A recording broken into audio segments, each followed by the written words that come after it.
तो जिस सहसवान की हम बात कर रहे थे तो हमारे पीछे देख सकते हैं वो सहस्त्रबाहु का किला है। बताया जाता है कि इसका भी इतिहास जो है राजा ययाति से जुड़ा हुआ है। इस किले पर आपको लेकर के चलते हैं और इसके पूरे इतिहास के बारे में विस्तार से जानकारी भी देंगे। आज हम एक ऐसे किले के बारे में जानकारी दे रहे हैं जो राजा ययाति से जुड़ा है, जिसकी कहानी इतिहास के रहस्यों से भरी हुई है। राजा ययाति के पुत्र यदु हुए, जहां से यदुवंशी और उसके बाद यादव वंश की उत्पत्ति बताई जाती है। जी हां, मैं बात कर रहा हूं सहस्त्रबाहु किले की।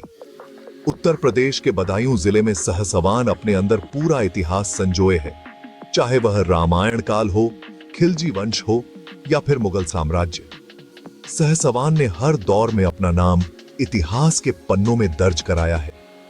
11वीं सदी में बना यह किला सहस्त्रबाहु विष्णु को समर्पित है। 1000 हाथ वाले भगवान विष्णु के नाम पर ही इसका नाम सहस्त्रबाहु पड़ा। सहसवान का यह किला अपने आप में एक मिसाल है। सहसवान नगर के बीचों बीच आज भी हिंदू राजाओं के किले के अवशेष देखने को मिलते हैं। हालांकि इस जगह को पार्क में तब्दील कर दिया गया।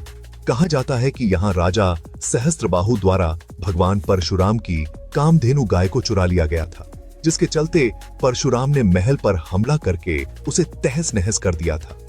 यह आज भी यह खंडर टीले के रूप में नगर के उत्तर में यह कोट स्थित है।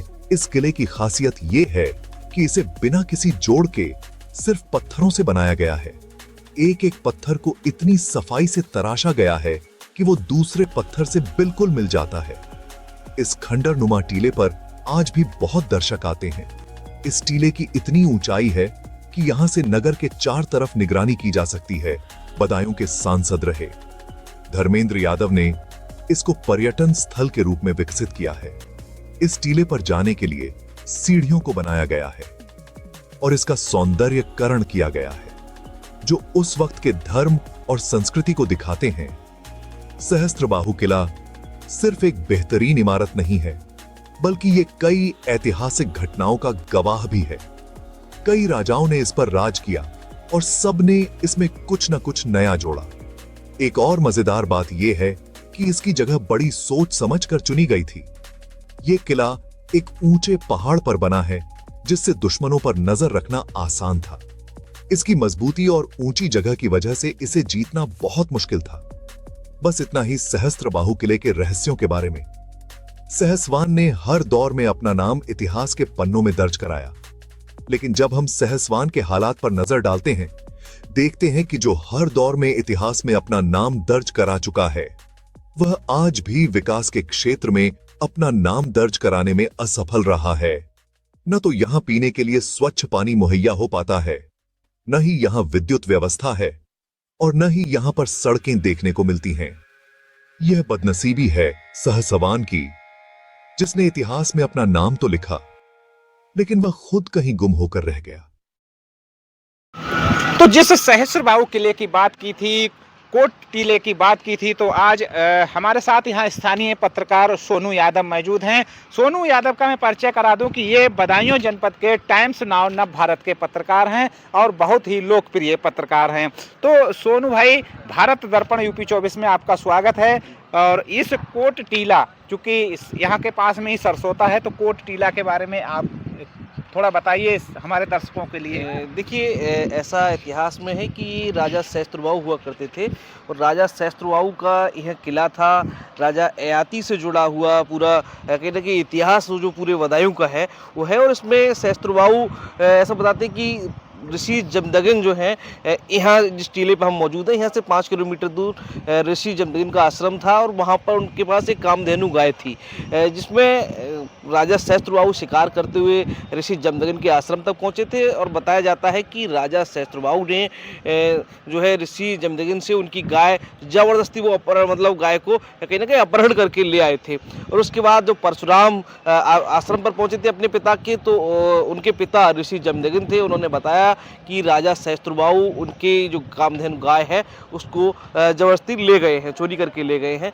उसके बाद बताया जाता है कि परशुराम जो है एक आक्रोशित स्वभाव के थे और गुस्से में आकर परशुराम ने यहाँ जो किला जिस पर हम खड़े हैं खंडर के रूप में है, टीला इसको आज बोला जाता है सहसवान में, तो इसको तहस नहस कर दिया था और राजा सहस्त्रबाहु के जो दो बेटे थे उनका वध किया था। तो कहीं ना कहीं जो तमाम सहसवान ऐतिहासिक धरोहर है, तमाम इतिहास यहाँ सहसवान समेटे हुए हैं और यही वजह है कि आज तमाम लोग यहाँ पहुँचते हैं। पूर्व सांसद बदायूं के जो पहले पूर्व में सांसद धर्मेंद्र यादव रहे थे, उन्होंने यहाँ करोड़ों रुपए की लागत से इसका सौंदर्यीकरण कराया था, बहुत बेहतर पार्क बनाने की कोशिश की थी, जैसा तस्वीरों में भी यहाँ दिख रहा होगा। तो कहीं ना कहीं एक बहुत ही सुंदर जो है ये टीला सहस्त्रबाहु का है। यहाँ से शहर के चारों तरफ का जो नज़ारा है वो दिखता है, बहुत लोक लुभावन है कहीं ना कहीं कहा जा सकता है। और शाम के समय शहर के जो स्थानीय निवासी हैं वो तमाम लोग ये टीले पर पहुँचते हैं,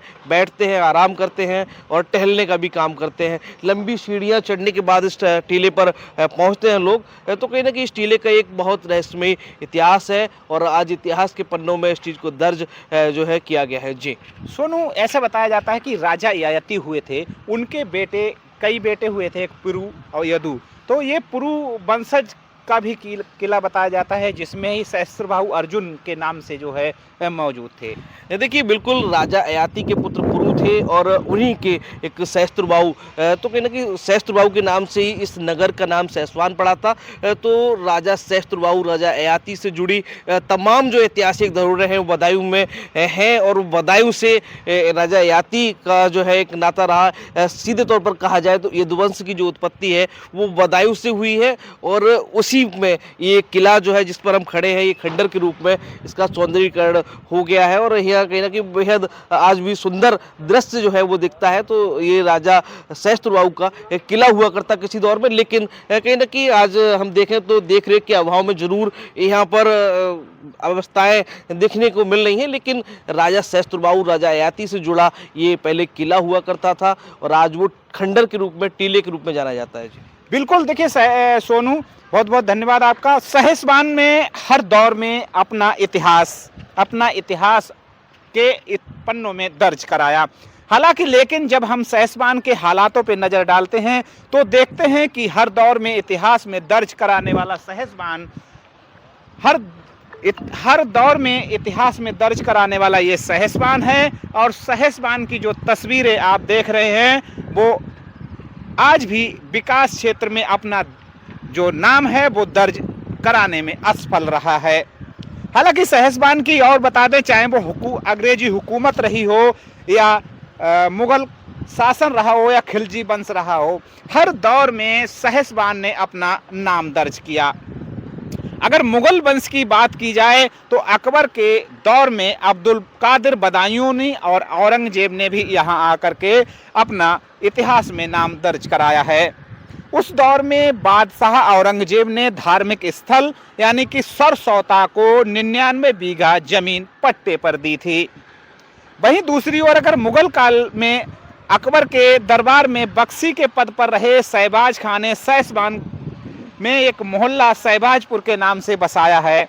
वहीं अगर शहबाज खान अफगानी पठान थे, उन्होंने अपना मकबरा भी सहसवान में बनवाया है। ऐसा बता जब अंग्रेजी हुकूमत शुरू हुई, शहबाज खान के वंशजों ने स्वतंत्रता सेनानी हैदर खान, जिन्होंने 1850 में जंगे आज़ादी में बहादुरी से लड़ाई लड़ी, लेकिन अंग्रेजों के मुखबरों द्वारा जानकारी होने पर इन्हें गिरफ्तार कर लिया और फांसी पर लटका दिया था।